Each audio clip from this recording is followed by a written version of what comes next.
Olá pessoal, bem-vindos a mais uma análise. Hoje a gente vai direto ao ponto para destrinchar um framework corporativo premium bem intrigante. Ele mapeia um perigo que, olha, quase ninguém consegue ver a olho nu, mas que tem um poder absurdo de corroer o talento dentro de qualquer empresa. É uma ameaça estrutural, progressiva e, o pior de tudo, totalmente invisível até que seja tarde demais. Nossa explanação de hoje vai detalhar a rota exata de como a rotina normal de trabalho pode virar um desastre completo. E logo de cara, a gente já se depara com essa frase super impactante. Como empresas criam burnout silenciosamente sem perceber. Bom, vamos mergulhar de cabeça nisso. A palavra-chave aqui, que merece toda a nossa atenção, é silenciosamente. Afinal, nenhuma liderança senta para fazer um planejamento estratégico com o objetivo de esgotar o time, certo? O que esse fluxo visual vai mostrar para a gente passo a passo é justamente como as pressões do dia a dia sofrem uma mutação e se transformam em uma falha catastrófica. E isso nos leva à primeira fase desse colapso, a origem da pressão, o início do risco invisível. É muito louco notar que essa deterioração quase sempre começa disfarçada de expectativas corporativas normais para executivos e líderes. No começo, parece só mais um trimestre puxado, com metas ousadas. Mas, acompanhando a lógica do framework, a relação de causa e efeito fica cristalina. Tudo começa ali no passo 1, a cobrança excessiva. Não é o desafio normal do trabalho, mas aquela demanda que cronicamente passa dos limites. Sabe aquela chuva de e-mails urgentes às 11 da noite? Exato. Isso empurra todo o sistema para o passo 2, que é a tensão emocional contínua. É literalmente como esticar a corda de um violão além do limite, dia após dia. E o resultado inevitável dessa física corporativa? O passo 3, a insegurança psicológica. A confiança vai para o espaço e o medo começa a ditar as regras do jogo. Vamos dar uma pequena pausa nessa reação em cadeia para focar em um conceito vital trazido pelo material, a segurança psicológica. O mais importante de entender aqui é que a perda disso não é só um probleminha isolado de RH, é o exato ponto de virada para as equipes. Quando a capacidade de assumir riscos ou de apontar um erro sem medo de retaliação some, a base inteira desmorona. É isso que acende o pavio para a próxima fase do declínio. O que nos joga direto na fase 2 da nossa análise, o silêncio organizacional. Aquele clima organizacional pesado. A partir daqui, a energia do ambiente muda drasticamente. Aquela agitação frenética da cobrança dá lugar a uma atmosfera super densa. Uma quietude estranha toma conta dos corredores e das chamadas de vídeo. Essa parte ilustra de forma brilhante a descida para a paralisia. Dá para ver a conexão direta. O silêncio organizacional gera, na hora, uma retração emocional. As pessoas se fecham em suas próprias bolhas para tentar sobreviver ao ambiente. E essa retração age como um veneno rápido para o trabalho em equipe, causando a queda de colaboração. Fica fácil visualizar naquelas reuniões onde absolutamente ninguém abre o microfone para falar nada. E, logicamente, times que não colaboram chegam ao quarto passo, a redução da criatividade. A inovação simplesmente morre num ecossistema dominado por esse silêncio defensivo.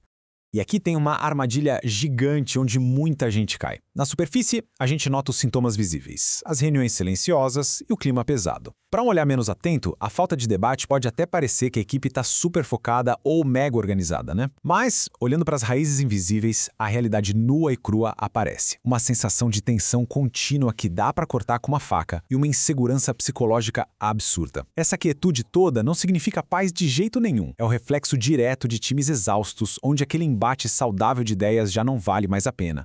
Agora a perspectiva muda para a fase 3, o modo de sobrevivência, o colapso pessoal final.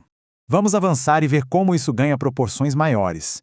Neste estágio, a gente sai da dinâmica da sala de reunião e vai olhar o preço cobrado no nível puramente biológico e psicológico da pessoa. É quando a empresa empurra a galera para muito além do limite humano. Passo 1, entrar em modo sobrevivência. O cérebro começa a interpretar o trabalho como uma ameaça constante, o que acelera absurdamente o passo 2, o desgaste emocional profundo. As reservas de energia e empatia vão literalmente para o ralo. E fatalmente isso desemboca no passo 3, o burnout. O sistema, entrou em colapso total. É super importante isolar e definir o burnout corporativo sob essa lente. Pelo que o nosso estudo mostra hoje, o burnout não pode ser visto como uma fraqueza individual ou uma falha da pessoa de forma alguma. Ele é o resultado sistêmico e totalmente garantido de uma estrutura que promove tensão e insegurança o tempo todo. É basicamente a empresa colhendo exatamente o que o próprio clima organizacional plantou. E assim a gente chega ao último ato do framework, o colapso e os riscos, o dano estrutural. Neste ponto, a gente tira o zoom do colaborador e olha para a catástrofe que atinge a empresa como um todo. Os danos estruturais batem muito forte nesses 3 pontos. Primeiro, uma explosão de turnover porque reter talento vira uma missão impossível. Segundo, os riscos psicossociais se materializam de vez. E terceiro, um impacto organizacional gigantesco que afunda de vez a produtividade. Então o ponto crucial aqui é o seguinte: o burnout individual destrói ativamente a própria fundação do negócio. Para dar o peso real a isso, a nossa fonte destaca um conceito regulatório bem importante: os riscos psicossociais previstos na NR1. Isso mostra as consequências tangíveis, sérias mesmo, de ignorar essa ameaça invisível. Ambientes de pressão fora do normal criam passivos legais enormes para as empresas. Não é mais só sobre se a equipe está engajada, sabe? É sobre responsabilidade legal em cima do adoecimento estrutural e coletivo. A grande moral da história, a síntese a se extrair de toda essa explicação é brutalmente clara. Executivos pressionados e equipes cansadas enfrentam o exato mesmo risco invisível. Não tem aquela divisão confortável entre liderança e operação. O mesmo ciclo de cobrança irreal que sufoca lá em cima desce para a base, transformando todo mundo em vítima desse processo silencioso de deterioração. O que nos deixa com esta reflexão final bem provocativa? Será que a deterioração silenciosa está acontecendo neste exato momento nos ambientes de trabalho? Depois de ver como um sistema transforma a pressão num silêncio emocional absoluto antes de um inevitável burnout, a falta de conflitos em um time precisa ser vista com uma lente bem mais crítica. Afinal, essa calmaria toda pode não ser sinal de alinhamento perfeito, mas sim o som ensurdecedor de uma estrutura prestes a desabar. Fica a reflexão para todo mundo pensar a respeito.